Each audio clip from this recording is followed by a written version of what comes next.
pelemahan rupiah itu menjadi sangat rentan sejak nilai tukar rupiah dilepas ke pasar. Nah, itu terjadi di 97-98 ya. Injeksi dari pemerintah nih. Kalau nggak diinjeksi lagi gitu gimana konsumsinya? Ini kayak orang tua ngasih duit ke anak gitu loh. Iya, kalau orang tuanya udah nggak ngasih duit gimana? Gimana? Itu Pak Menkyu nggak bisa kirim pesan yang serampangan ke masyarakat. Saya tentu menghargai cara komunikasi Pak Menteri yang cukup lugas dan bisa dipahami oleh publik. Tetapi menyederhanakan persoalan juga nggak boleh. Pertumbuhan ekonomi kita 5,61% lalu dipublish ya nomor 2 di dunia Itu juga overclaiming yang menyesatkan. Yang ditipu tuh bukan siapa-siapa. Pemerintah sedang menipu diri Rakyatnya sendiri. sendiri juga ya. Rakyatnya juga dong ketipu. Ya bukan rakyat, ya kalau itu jelas ya. Tapi kan tanpa sadar pemerintah sedang menipu dirinya sendiri. Tumbuh kok ekonominya. Tumbuh bisa. Tapi siapa yang menciptakan pertumbuhan itu? Bagaimana pertumbuhan itu diciptakan? Dan siapa yang tumbuh? Dan siapa yang tumbuh? Nah, kalau dilihat dari kekayaan, ternyata kan yang tumbuh yang cuma 10 orang terkaya itu. Kita udah masuk jebakan utang nih, debt trap. Kita berhutang untuk memenuhi kewajiban utang yang jatuh tempo, cicilan pokok dan bunganya. Nah, itu yang menggerus perekonomian kita terus-menerus gitu. Ngeri ya. Ya ngeri lah. Karena Pak Purbaya bilang APBN-nya aja survival mode. Oh iya, berarti kita harus survival juga. Kita harus survive juga.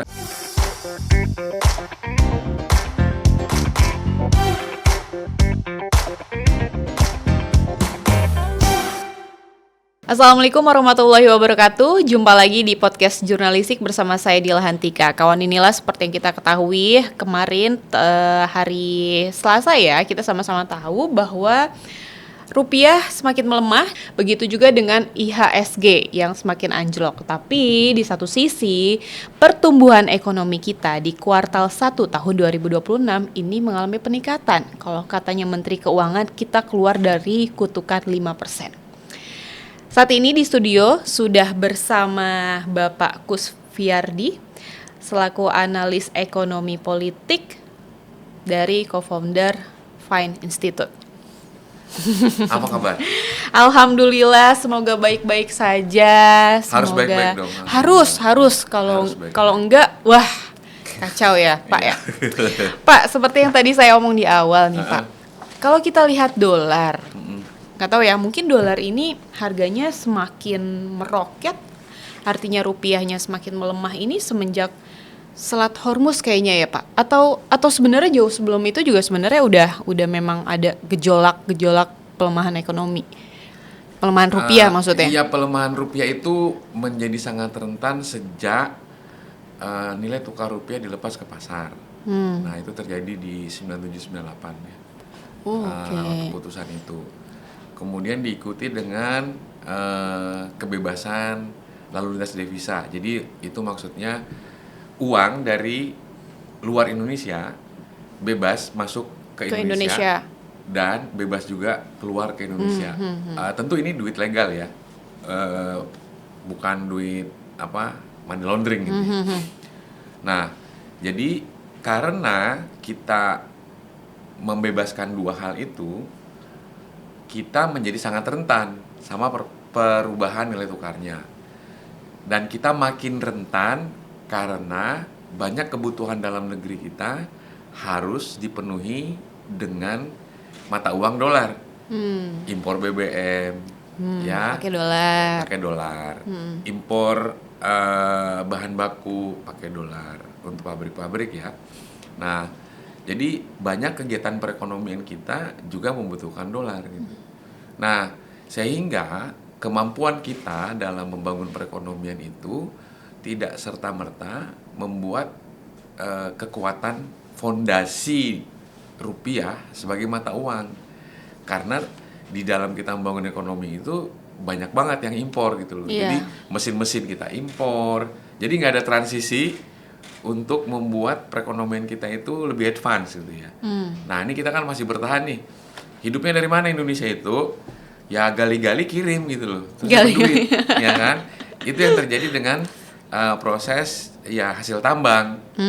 Nah, terus dipercanggih lah dikit ada smelter gitu ya. Yang nggak jelas juga smelter itu baru punya nilai tambah lagi yang kalau dia diolah menjadi bahan bahan baku lah ya.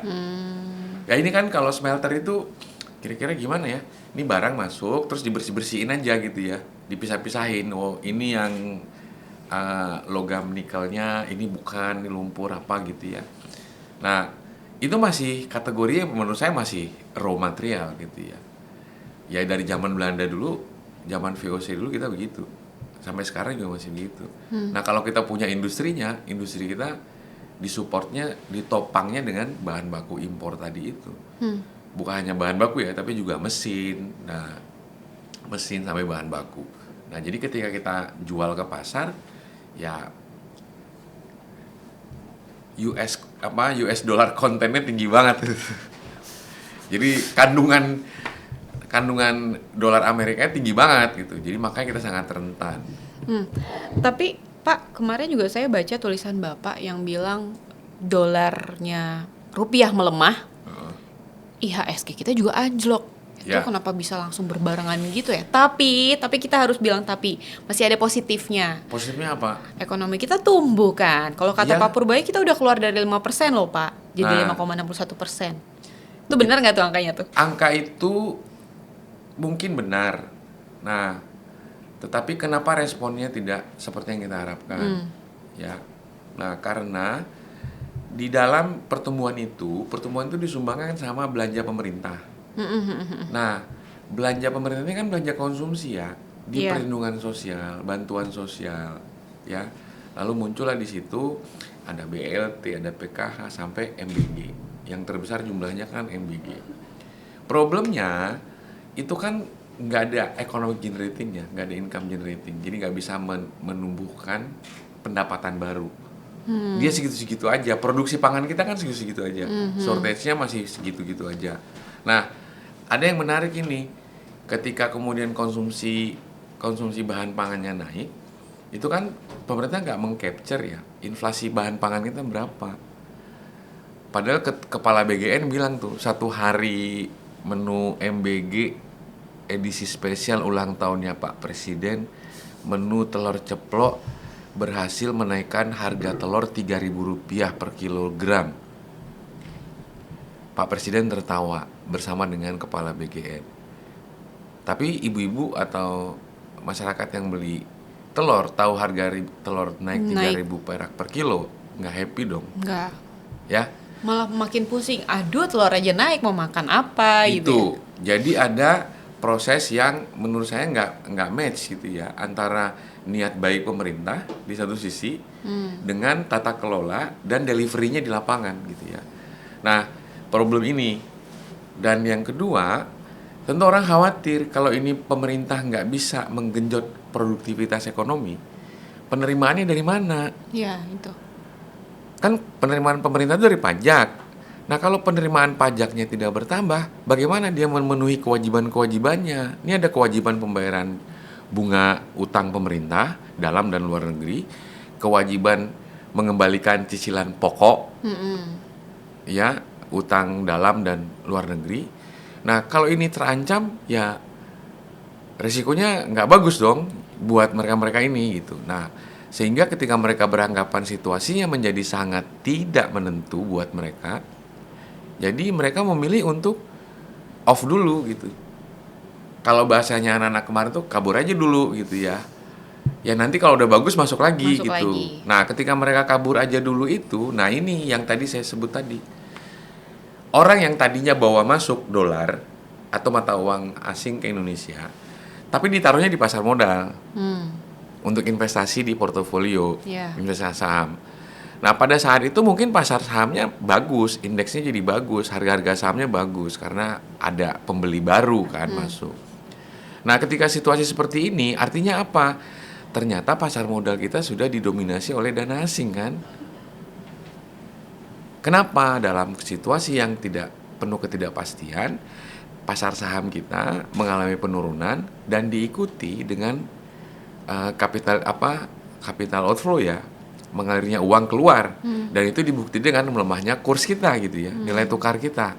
Nah ini kan problem yang serius, nggak bisa nih cuman dibilang nanti saya akan doa depan Ka'bah supaya 3 tahun lagi kita kaya sama-sama. Iya. Iya Pak, berdoa saya setuju, saya juga selalu berdoa. But as a finance minister, ya your job not just like that gitu ya. Betul. Kita bertanya sekarang soal politik alokasi fiskal kita seperti apa, koordinasi fiskal dan moneter kita seperti apa, bagaimana itu berjalan secara akuntabel. Akuntabel itu artinya di dalam ranah tata kelola yang baik. Ini kan orang mulai bertanya-tanya sekarang, ya soal APBN kita nyampe nggak Juni Juli gitu. Saya kira bukan soal nyampe atau enggak, ada atau enggak duitnya gitu ya, tetapi cara mengelola uangnya. Nah, ketika cara mengelola uangnya dianggap tidak kredibel, itu yang paling berbahaya saat ini. Betul. Kenapa? Karena untuk menjatuhkan pemerintah, orang nggak perlu kirim pasukan bersenjata ke Indonesia, ya. Kalau nilai mata uangnya udah jadi 25.000, selesai nggak kira-kira? Nah itu dia, banyak juga publik gitu ya, netizen beranggapan, wah jangan-jangan akhir tahun Rp1 bisa, $1 bisa 20.000. Ya, itu kan kekhawatiran ya. Banyak sekali yang khawatir. Kekhawatiran itu harus dijawab menurut saya dengan langkah-langkah perbaikan struktural. Ya pemerintah nggak bisa tutup mata lagi, hanya sekedar bilang ini program prioritas, ini program unggulan, harus dirasionalisasi. Karena begini, kita kesulitan melihat bagaimana sih multiplier effect dari MBG misalnya, yang satu hari 1 triliun itu, ya kan? Nah, sementara kita juga belum menghitung secara cermat gitu ya, efek negatif ya. Efek negatif tuh ketika pola MBG itu dilaksanakan dengan sentralisasi melalui dapur SPPG misalnya. Kan itu bikin dapur baru tuh. Maksud saya yang kita belum evaluasi itu apa implikasi pembentukan dapur baru ini terhadap usaha-usaha makanan di sekelilingnya. Di sekeliling yang sudah ada di daerah itu yang sudah existing gitu misalnya. Nah, kemudian kita anggap nih misalnya, SPPG kan bikin lapangan pekerjaan baru. Kita nggak ngitung juga berapa orang yang kehilangan lapangan pekerjaan. Kantinnya tutup, rumah makannya nggak bisa jualan lagi, misalnya. Nah, kejujuran seperti ini kan lebih dibutuhkan saat ini ketimbang kita cuma saling bertukar kata, ya seolah-olah membangun optimisme, tapi tidak terlihat langkah-langkah kebijakannya. Tapi kan di satu sisi Pak Purbaya juga bilang salah satu faktor yang bikin ekonomi tumbuh selain memang kemarin ada dari THR, BLT yang tadi juga Bapak sebutin, ya salah satu faktornya itu dengan adanya MBG, Kopdes, karena kan mereka siap tanggap MBG butuh berapa langsung kucurin dananya. Iya, itu yang membuat orang ragu kan. Ini multipliernya gimana? Karena sekarang bukan konsumsi masyarakat itu, ya itu banyak didorong oleh injeksi dari pemerintah nih. Kalau nggak diinjeksi lagi gitu gimana konsumsinya? Ini kayak orang tua ngasih duit ke anak gitu loh. Iya, kalau orang tuanya udah nggak ngasih duit gimana? Gimana gitu. Jadi itu pertanyaannya. Apakah ini akan sustain? Apakah ini akan bisa ada progres gitu misalnya? Progres itu artinya apakah kemudian model yang dikembangkan oleh pemerintah ini itu bisa bertransformasi menjadi satu model bisnis baru, dan dengan model bisnis baru ini itu penciptaan lapangan pekerjaan, ya kan? Terus kemudian penyerapan bahan pangan, rantai pasok itu jadi lebih baik nggak? Nah, ketika ini bisa jadi lebih baik, maka tuh ada prospek di situ. Artinya prospeknya apa? Kemiskinan akan menurun, pengangguran akan menurun. Ketika itu terjadi, ada peluang penerimaan pajak pemerintah meningkat. Nah, ketika penerimaan pajak pemerintah meningkat, berarti ada potensi bahwa kinerja fiskalnya membaik gitu. Nah, ini kan enggak. Rasio pajak kita terendah sepanjang sejarah 9-9% saja tersisa. Ya. Dari yang kita pernah sampai tertinggi di 12% kalau saya nggak salah ya. Nah, tapi di tahun-tahun ini tuh sudah tinggal tersisa 8-9% saja. Artinya apa? Perekonomiannya tumbuh, tetapi penerimaan pajaknya nggak Nggak ada. gerak gitu ya, bahkan mengecil gitu. Nah ini kan ada yang mesti diperbaiki, nggak bisa cuma bilang to the moon lagi nih Pak Menteri ya. Tapi itu juga Pak Purbaya juga bilang untuk menaikkan pertumbuhan ekonomi kan targetnya di Q2 itu kan targetnya bisa sampai 6%. Apa yang dikejar ya? Beliau jawabnya itu penerimaan pajak. Seberapa optimis menurut Bapak pajak kita akan meningkat sampai akhirnya pertumbuhan ekonomi di Q2 itu mencapai 6%? Ya pajak itu Yakin nggak, Pak? yang Pajak. pasti kita ngomong pajak penghasilan. Pertanyaan saya, berapa banyak orang yang kehilangan penghasilan? Iya itu makanya yakin nggak dengan Dalam 4 bulan terakhir ini misalnya. Langsung Pemerintah bayar ngitung pajak. nggak? Ya kan, pemerintah ngitung nggak? Gitu ya. Terus penurunan penghasilan, dihitung nggak? Gitu.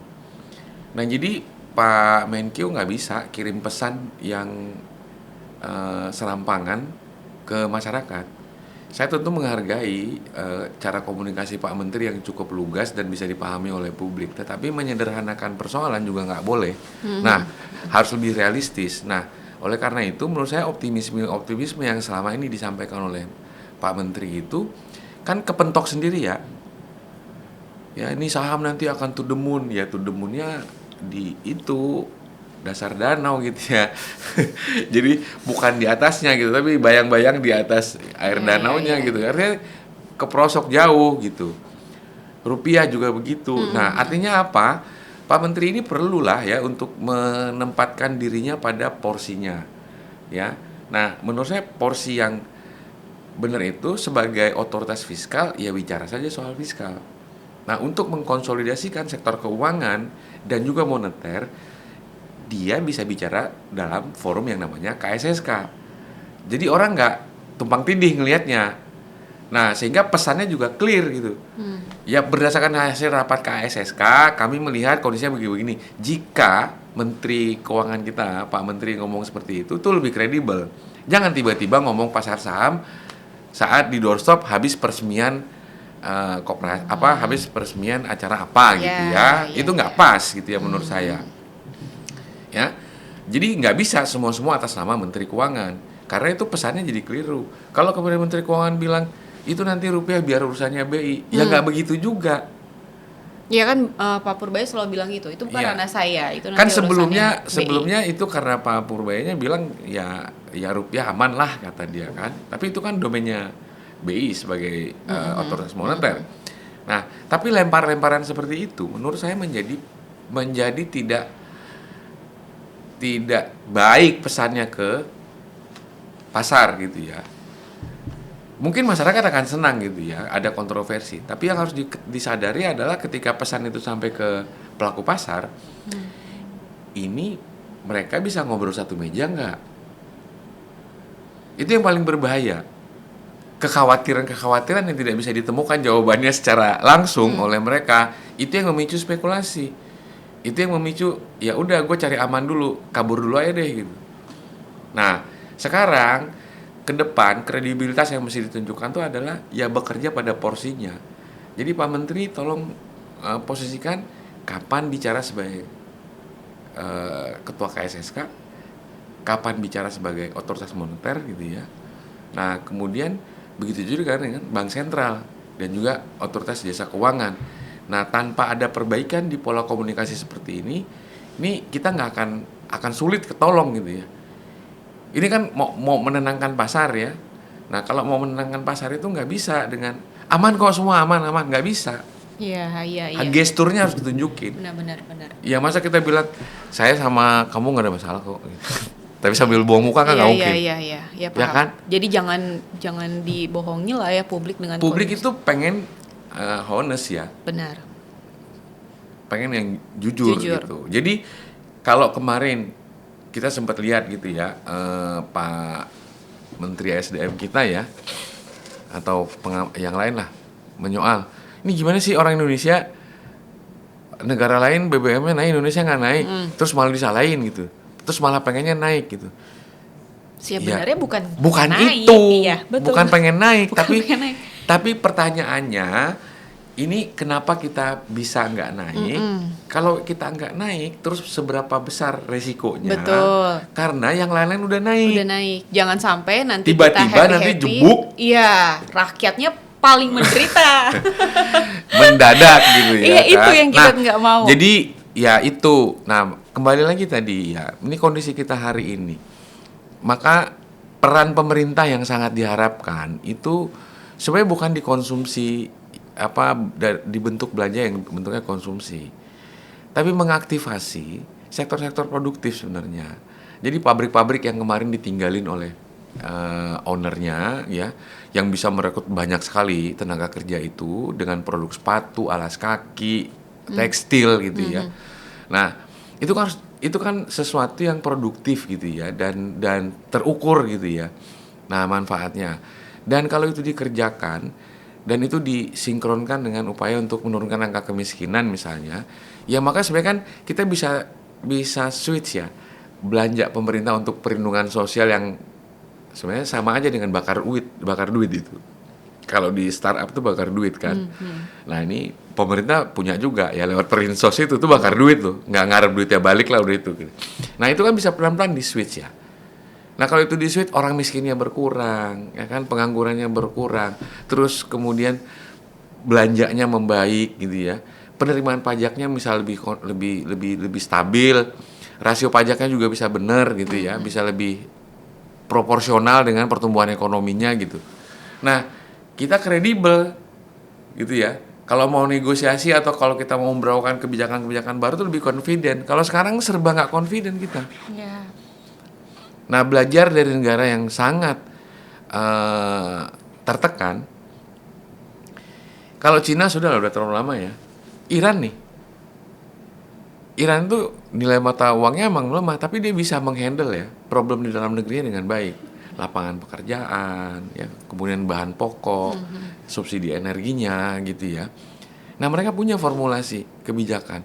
Jadi, kalau mau belajar, pelajarannya udah banyak di luar sana. Kalau mau cari model, udah banyak model. Pertanyaannya, mau apa enggak? Iya, mau atau tidak. Betul. Tapi Pak, kalau misalnya kita lihat kondisi pertumbuhan ekonomi kita saat ini kan bisa dibilang kan, mengutip statement Pak Menteri kan kita udah keluar dari kutukan 5%. Ya. Kita bisa dibilang berbangga lah, karena kalau di Asia kita salah satu negara yang katanya bisa survive dengan kondisi global yang saat ini. Menurut Bapak benar nggak, tepat nggak kalau misalnya ya ibaratnya rupiah kita melemah tapi pertumbuhan ekonomi kita tinggi, ya kita patut berbangga diri karena di Asia sana kita salah satu negara yang aman-aman aja dengan kondisi global saat ini. Kita kan belum bicara quality of growth, kualitas pertumbuhan. Indonesia itu tumbuh dengan kesenjangan spasial, kesenjangan sektoral. Kesenjangan spasial itu antar wilayah, ya, antara Jawa, Sumatera, Kalimantan itu senjang, ya. Nah, terus kesenjangan sektoral, ya, terlalu banyak senjangnya, ya. Terus yang kedua, pertumbuhan ekonomi kita 5,61% lalu dipublish ya nomor 2 di dunia itu juga overclaiming yang menyesatkan. Yang ditipu tuh bukan siapa-siapa, pemerintah sedang menipu diri Rakyatnya sendiri. sendiri juga ya, rakyatnya juga dong ketipu. Ya bukan rakyat, ya kalau itu jelas ya. Tapi kan tanpa sadar pemerintah sedang menipu dirinya sendiri. Apa artinya pertumbuhan ekonomi tertinggi nomor 2 di dunia kalau nilai PDB-nya paling buncit gitu loh. Ekstrimnya begitu saya mau bilang ya. Ya Amerika dan negara-negara maju yang lain mungkin hanya tumbuh 1-2%. Tapi kualitas pertumbuhannya lebih baik. Diikuti dengan turunnya angka pengangguran, angka kemiskinan misalnya, membaiknya penerimaan pajak misalnya, dibanding sama kita yang tumbuh 5,6%, lalu diglorifikasi kita keluar dari kutukan 5%. Ya marilah kita lihat struktur pertumbuhannya. Jadi kalau saya lihat hari ini nih gini aja, suka ke urban forest nggak? Oke? Cipete. Kita mau cerita gini ya, ke urban forest weekend full nggak? Wah, jangan weekend deh full kita ya? nanya. Full banget. Kalau jam-jam makan full nggak? Full juga. Nggak jauh dari urban forest itu ada resto. Pada jam-jam makan ada yang banyak yang sepi atau banyak yang penuh? Jam makan kalau di Urban Forest sekitarnya ya. Di sekitarnya kan ada Cipete Raya tuh. Nah, sepi. sepi. Itu berdekatan loh ya daerahnya. Itu potret kesenjangan kita. Orang kaya punya pilihan untuk makan ke Urban Forest. Resto premium yang ada di Urban Forest itu masih punya putaran ekonomi. Tapi restoran di luar Urban Forest itu yang ada di sepanjang jalan itu sedang struggle. Betul. Itu yang saya mau bilang. Nah, jadi kesenjangan seperti ini ya bukan berarti membuat ekonomi kita nggak bisa tumbuh. Tumbuh kok ekonominya. Tumbuh bisa. Tapi siapa yang menciptakan pertumbuhan itu? Bagaimana pertumbuhan itu diciptakan? Dan siapa yang tumbuh? Nah, kalau dilihat dari kekayaan, ternyata kan yang tumbuh yang cuma 10 orang terkaya itu. Kekayaan yang tumbuh ya para pejabat lah, Pak Presiden, ya, Wakil Presiden, Menteri, Dirjen gitu ya, para komisaris, itu yang tumbuh kekayaannya. Nah, kalau yang pekerja kayak kebanyakan orang kita, apakah kekayaannya tumbuh? Ya itu, jadi ya lagi-lagi soal kita memang di kualitas ekonomi kita. Nah, kualitas ekonomi kita itu ditentukan oleh fundamental ekonomi. Fundamental ekonomi itu apa? Ekonomi yang ditopang oleh kegiatan produktif. Nggak cuman trading gitu loh.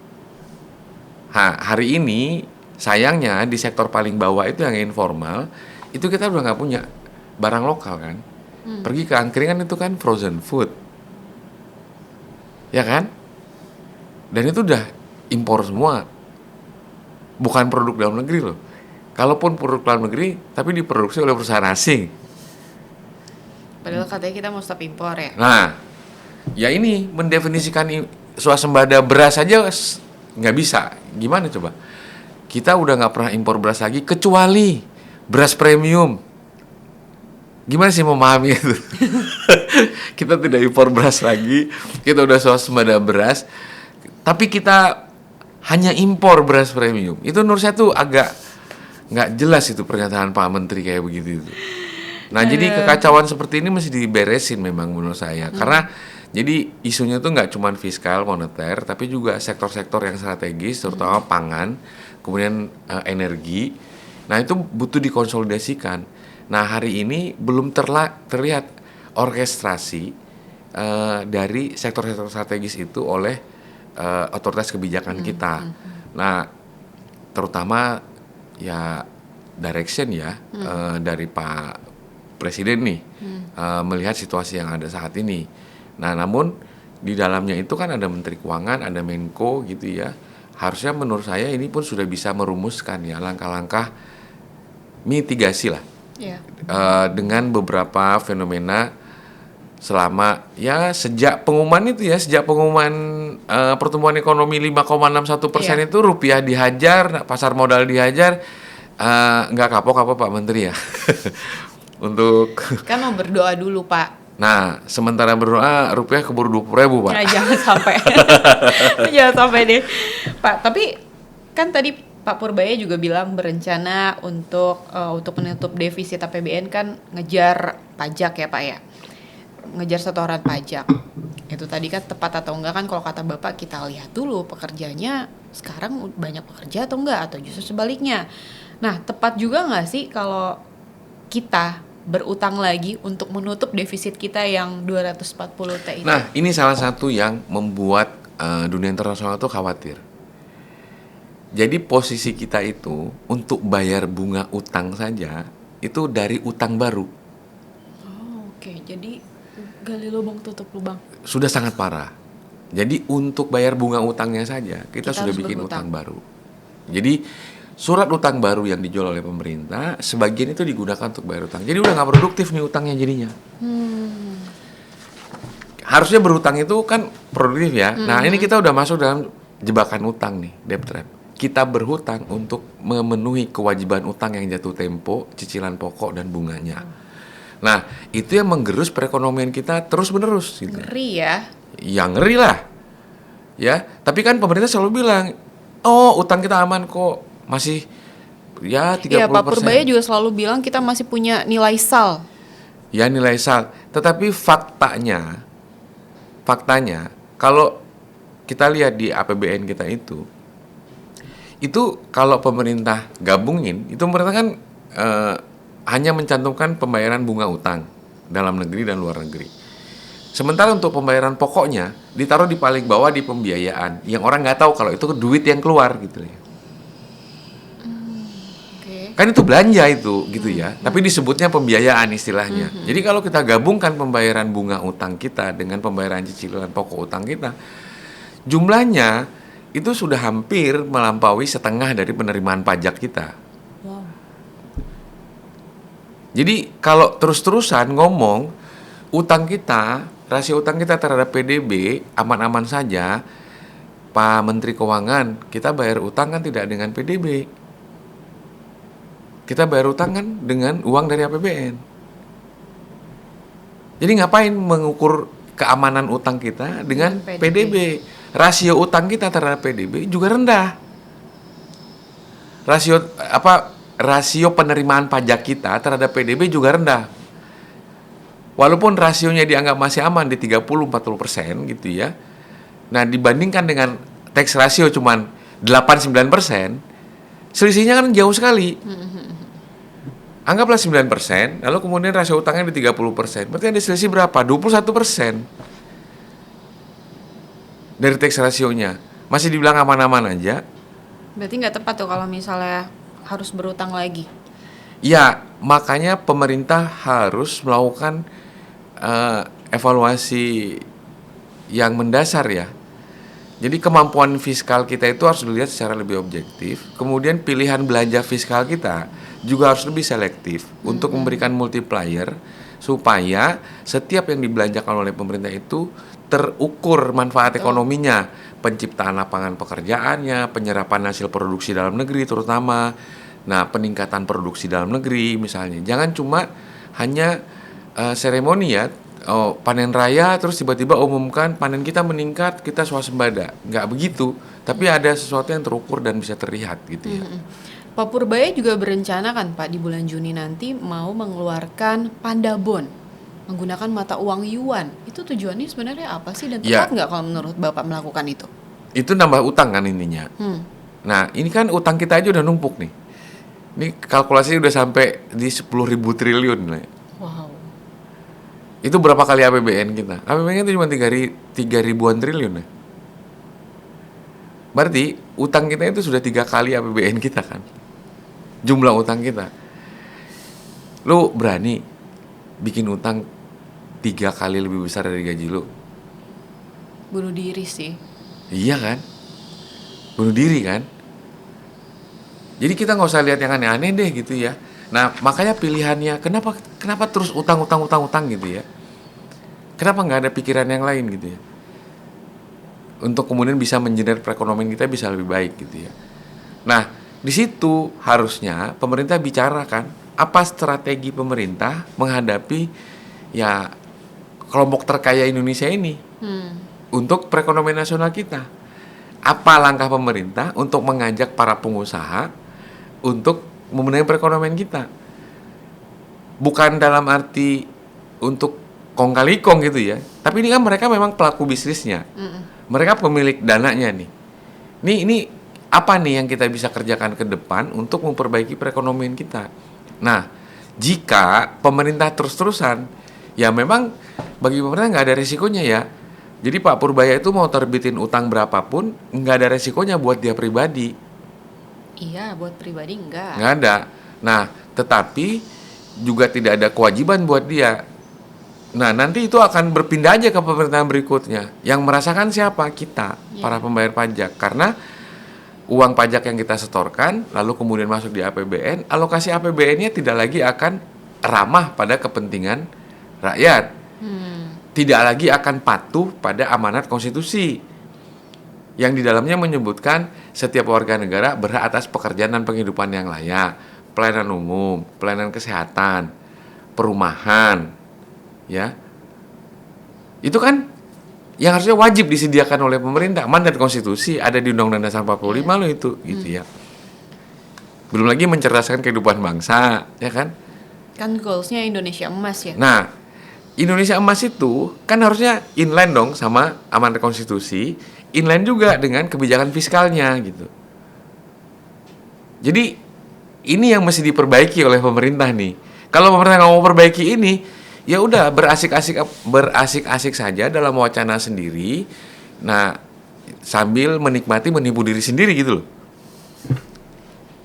Ini kan saya udah keluarin duit 1 triliun per hari, itu dapur SPPG ada segitu, ya bisa aja, nggak ada yang salah juga.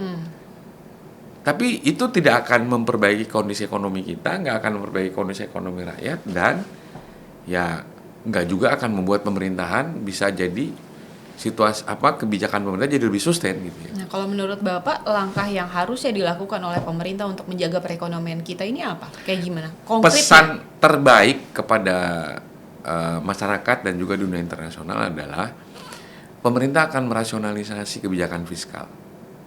Belanja fiskalnya dirasionalisasi. Oke, kita kerja berdasarkan prioritas. Daerah termiskin, tertinggal, terluar, itu adalah prioritas. Program yang kita jalankan di sana akan punya nilai tambah ekonomi buat masyarakat di sekitar sana dan meningkatkan potensi ekonomi di wilayah-wilayah tersebut. Artinya akan ada engine baru gitu ya yang akan hidup lewat program fiskal pemerintah ke depan. Yaitu di mana? Di daerah 3T ini. Jadi mereka nggak cuma charity tapi diberdayakan secara struktural. Itu mungkin akan lebih membuat publik dan juga dunia internasional respect gitu ya. Nah, kemudian pemerintah memiliki tata kelola yang baik gitu ya. Nah, the right man on the right place juga penting gitu ya. Merit system itu penting. Nggak cukup lah hanya presiden suka dan presiden percaya. Ya. Nah, orang-orang yang nggak bisa bekerja itu udah cukup lah sebagai kompromi politik, udah cukup ya. Ya, kan udah lumayan juga, udah lebih setahun ini kan. Ya, udah dapat gaji, tunjangan, ya kan. Terus yang udah rangkap-rangkap jadi komisaris sudah dapat tantiem juga gitu ya kan. Ya, dapat fasilitas banyak juga, udahlah ya. Nah, saya kira Pak Presiden sudah waktunya tegas ya untuk membangun komposisi kabinet kerja. Emang benar-benar kerja, kredibel gitu ya, kompeten. Bukan kabinet tim sukses lagi, bukan kabinet tim pemenangan lagi, bukan kabinet kompromi politik lagi gitu ya. Ya itu sudah cukup gitu. Ini kondisinya sudah sangat kritis dan Pak Presiden kan juga harus paham ya, hasil reshuffle terakhir kan tidak disambut cukup baik juga oleh masyarakat dan dunia internasional gitu ya. Ya karena masih ada bau-bau tadi kompromi, masih ada tim sukses apa gitu ya. Betul. Nah, kurang di aspek merit sistemnya, kurang di aspek kompetensinya, kurang juga di aspek reputasi gitu ya, yang dianggap oleh masyarakat itu dan juga dunia internasional kompeten gitu ya. Padahal orang-orang yang kompeten di sekelilingnya Pak Prabowo itu banyak. Ya, nah ini yang harusnya kita tunggu dalam waktu dekat ini. Jadi perbaikan ini nggak semua butuh biaya. Sebagian justru butuh ketegasan dan keberanian politik ya. Gak semuanya biaya gitu. Ya. Tapi Pak, ada rencana juga nih Pak, di bulan Juni atau Juli ya saya lupa. Pak Purbaya juga akan memberikan insentif untuk kendaraan listrik. Itu tepat nggak untuk menggenjot ekonomi kita supaya pertumbuhannya atau daya beli masyarakatnya semakin meningkat menuju Q2? Tepat nggak sih Pak? Saya nggak tahu siapa yang ngomong ini ke Pak Menteri ya. By the way itu kan kalau mobil listrik itu udah jelas sangat perkotaan sekali.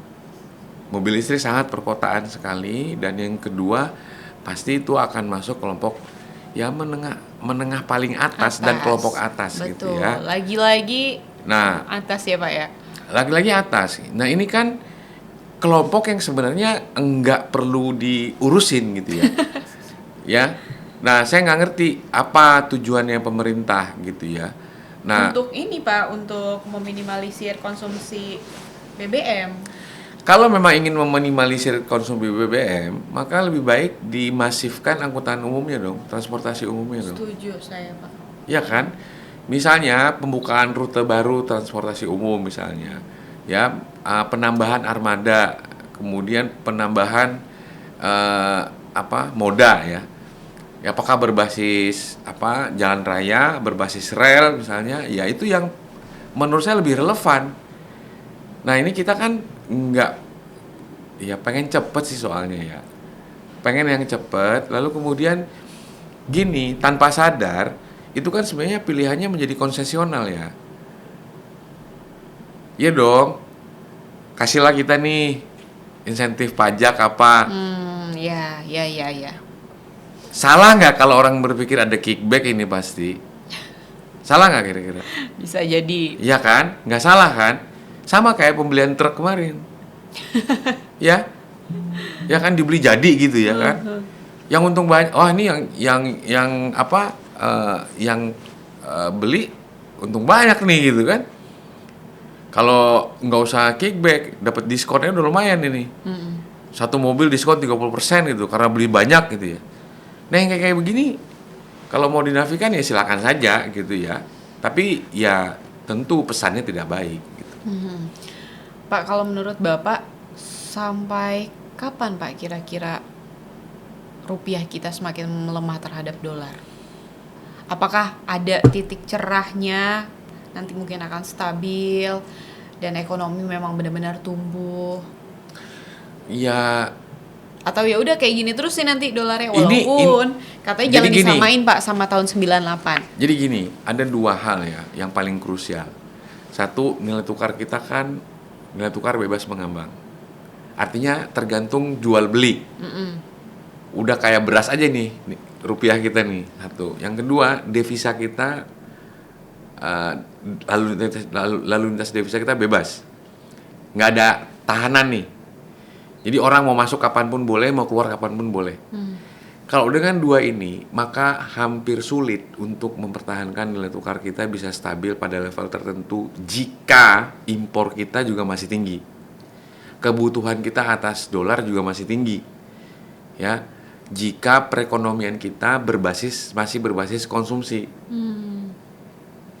Nah itu yang saya sebut dari tadi harus dikoreksi, harus diperbaiki. Kalau tidak ada perbaikan itu, maka kita akan terus-terusan menjadi bulan-bulanan oleh kekuatan ekonomi global. Jadi Menteri Keuangan di era 3 presiden, namanya Sri Mulyani, kalau menjelaskan perekonomian kita memburuk, itu penjelasannya ada dua. Kenapa ekonomi kita memburuk? Karena perekonomian global sedang membaik. Kenapa perekonomian Indonesia memburuk? Karena perekonomian global sedang memburuk. Jadi ekonomi global mau buruk, ekonomi global mau baik, ekonomi Indonesia selalu buruk. Jadi itu faktanya gitu ya. Nah, kalau kita tidak mau menerima realitas di tengah integrasi global ini kita jadi korban, lalu masih ingin bermanis-manis, ada kok nih kita udah maju kok, ya silakan saja membohongi diri sendiri seperti itu. Tapi faktanya ini yang perang sekarang Iran sama Amerika. Kenapa kita yang babak belur? Karena ternyata di Hormuz itu nggak cuma lalu lintas BBM, tapi juga rantai pasok pangan kita. Ya, untuk pupuk, untuk apa bahan-bahan itu ada dari sana semua gitu. Jadi semakin kita terintegrasi dengan perekonomian global, terintegrasinya perekonomian kita dengan rantai pasok global, ya kalau kita nggak bisa pintar-pintar mengelola, gampang ambruk. Itu sebabnya kita perlu optimalkan kemampuan ekonomi nasional, terutama rantai pasok ekonomi nasional kita.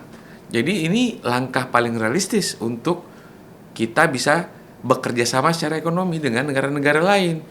Jadi kita bekerja sama untuk memperkuat rantai pasok kita, memajukan rantai pasok kita, dan kemudian mengoptimalkan manfaat ekonominya untuk kepentingan kita.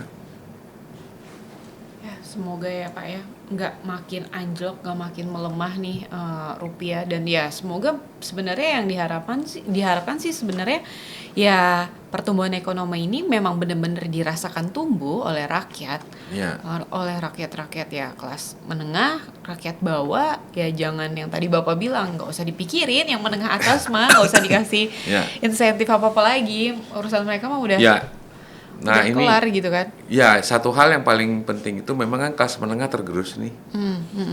Ini kelas menengah yang saya maksud adalah mereka yang gajinya di atas UMR dikit lah. Atau standar UMR lah ya. Enggak, kalau standar UMR kan masih nggak kena pajak ya. Oh iya, kalau Ya, itu kalau dapat di atas- fasilitas lah. benar. Yang di atas UMR sedikit saja. Benar. Kalian sudah harus bayar pajak, ya kan? Kalian nggak dapat subsidi. Iya. Nah, bayangkan di tengah kenaikan harga dan berbagai situasi yang ya menekan daya beli kita ini, ya artinya bagian terbesar perekonomian kita itu menghemat belanjanya. Betul. Ya. Jadi nahan belanja. Nahan belanja. Ini kan yang bikin rame. Jadi tadi kalau kita cerita ada Urban Forest, itu premium kelasnya. Nah, di Cipete Raya itu kan middle class lah ya. Ya kan? Betul. Ya nongkrong-nongkrong lah berlima, berempat makan steak abubala apa gitu ya. Ya, cari makanan-makanan di situ yang harganya lebih terjangkau gitu ya. Nah, yang kelas bawahnya lagi itu kan menghidupkan warung-warung yang lain ya. Nah, itu ketika ekonomi produktif itu jalan, nah maka multipliernya akan masuk ke sektor-sektor yang lain yang juga mendorong produktivitas tadi gitu. Nah, ini yang mesti dipikirkan lah. Ya jangan kita lagi yang mikir karena para bapak-bapak itu sudah kita bayar full gitu ya, tanpa potongan. Betul. Ya, Yang dipotong tetap kita. Yang dipotong malah kita, mereka dapat gaji pokok, tunjangan, fasilitas jabatan. Nah, kayaknya sebulan gaji mereka utuh tuh nggak keganggu-ganggu, ya kan? Karena ada berbagai fasilitas yang mereka juga nikmati. So, this is time to work. Benar. Jangan males-malesan. Iya, cukup lah ya menikmati yang sudah didapat. Iya, waktunya gitu kan. kerja dong buat kita. Kalau kita ini mah kerja terus gitu kan. Kerja terus benar. Iya. Mau kondisinya kayak gimana juga kita Kerja kerjanya terus, kayak tapi gini ya terus. begitu-begitu aja. Begitu-begitu aja, betul. Jadi gini, bapak-bapak yang menjadi pejabat itu, Pak Presiden, Pak Menteri gitu ya.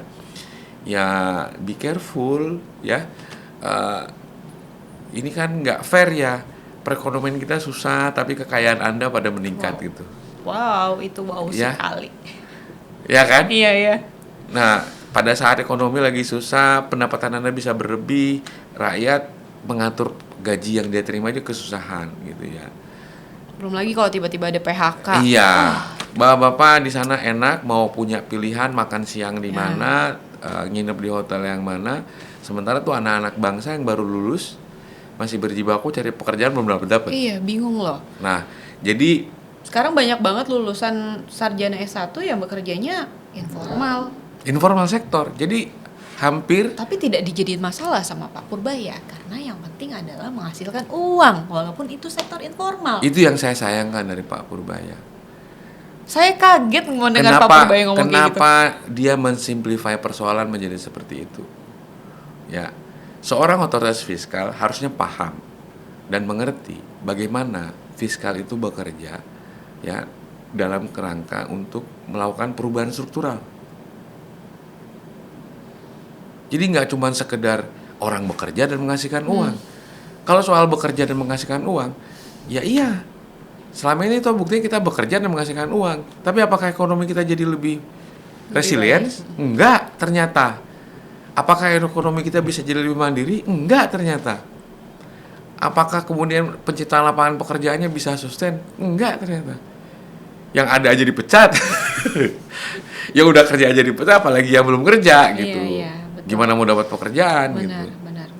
Nah, terjadinya PHK kan karena tutup ya. Bukan karena diberhentikan, tapi Benar, tutup. Perusahaannya tutup, pabriknya tutup. Nah, tidak ada langkah-langkah yang diambil oleh pemerintah untuk bisa mengatasi ini secara struktural. Ya kalau mau pakai pendekatannya belanja subsidi lagi, pork barrel kan itu ya. Suap kan itu, suap ke ini. Ya nggak apa-apa, ya hitungan saya, ya itu baik untuk strategi kekuasaan. Karena dengan mensubsidi, dengan anggaran perlindungan sosial kita yang hampir 800-an triliun itu sudah mengcover 40% masyarakat terbawah di Indonesia. Kalau mau menang pilpres, tinggal nyari 10% plus 1. PR-nya lebih ringan kan? Ya kalau mau untuk kekuasaan, kalkulasinya sudah lebih gampang hitung-hitungannya. Okay. Jadi tinggal kita aja yang baca gitu ya kan. Jadi harus sadar juga ini resiko demokrasi liberal yang kita jalani ya selama ini gitu. Nah menurut saya itu yang tampaknya kita harus sadari sama-sama. Ke depan ini ya harapan kita ada kemauan politik yang sungguh-sungguh dari Pak Presiden, Menteri di jajaran ekonomi melakukan konsolidasi diikuti dengan ya rule of law bukan rule by law yang baik gitu ya. Nah dengan begitu kepercayaan bisa lebih menguat dan kemudian ekonomi kita juga bisa jalan pada faktor yang produktif tadi gitu ya. Terjadi transformasi struktural lah dalam perekonomian kita pelan-pelan gitu ya. Nggak cuman ekonomi slogan ya, hilirisasi gitu ya. Tapi nilai tambahnya juga harus dipikirkan, penyerapan lapangan pekerjaannya juga harus dipikirkan. Terus penguatan rantai pasok nasional juga harus dipikirkan. Banyak hal yang harus dipikirkan. Jadi tolong jangan saya yang memikirkan, Pak Prabowo, Pak Purbaya. Ini memang tugasnya Anda untuk memikirkan. Tapi tugas saya mengingatkan dan ini sudah saya ingatkan. Ya baik, semoga rupiah kita mulai stabil ya terhadap dolar, tidak semakin melemah. Gloomy banget ya, kita berdoa semoga. Iya selalu berdoa sih Pak sebetulnya. Ya gimana ya. Karena Gloomy banget jadi. Iya kan kita worry lah dengan kondisi yang kayak gini, kan nggak ada yang mau juga. Jadi gini, for a while ya selagi pasti punya uang, hemat uang, betul. Jangan boros, utamakan yang prioritas, spending yang primary, secondary, tertiary lupakan dulu gitu ya. Sampai situasinya aman. Situasi aman itu kapan? Kita nggak tahu karena Pak Purbaya bilang APBN-nya aja survival mode. Oh iya, berarti kita harus survival juga. Kita harus survive juga. Nah, cara kita survive adalah menurut saya ya sudah uang yang kita punya sekarang manage dengan baik, penerimaan yang kita ada sekarang itu juga dikelola dengan baik. Nah, pastikan prioritas di primary, ya belanja primer. Nah, di luar yang primer tunda dulu sampai ya ketegangannya agak mereda lah, ya. Mulai ada tanda-tanda baik gitu ya. Kalau tegang mulu, tahan lagi. Ya. Jadi artinya kita harus melihat prioritasnya bagaimana kemudian dalam situasi seperti ini kita tetap rasional gitu ya. Karena bisa saja kepanikan muncul kan. Nah, agar tidak masuk ke kepanikan, karena kepanikan itu bahkan baru lagi tuh. Ya, ilusinya kan gini, kepanikan itu kemudian terjadi sesuatu di luar ekspektasi gitu ya. Suka halu kadang orang kan, habis ini ada perubahan gitu ya. Nggak begitu juga perubahan itu bekerja. Jadi ya tetap rasional lah menurut saya. Nah, sementara bagi yang memang belum bekerja ya take your right from government, tagih hak Anda kepada pemerintah. Jadi kalau Anda belum dapat BLT, Anda belum dapat PKH, belum dapat apa-apa, ya tagih itu ya. Belum dapat subsidi BPJS ya, Kartu Indonesia Sehat, ya minta itu ada duitnya.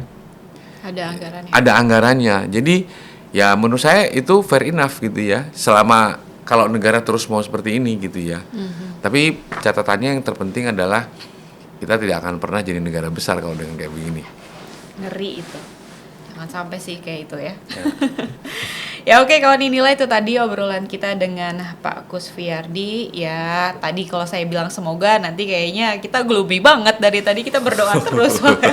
Pokoknya pastinya yang terbaik, semoga ekonominya juga semakin tumbuh.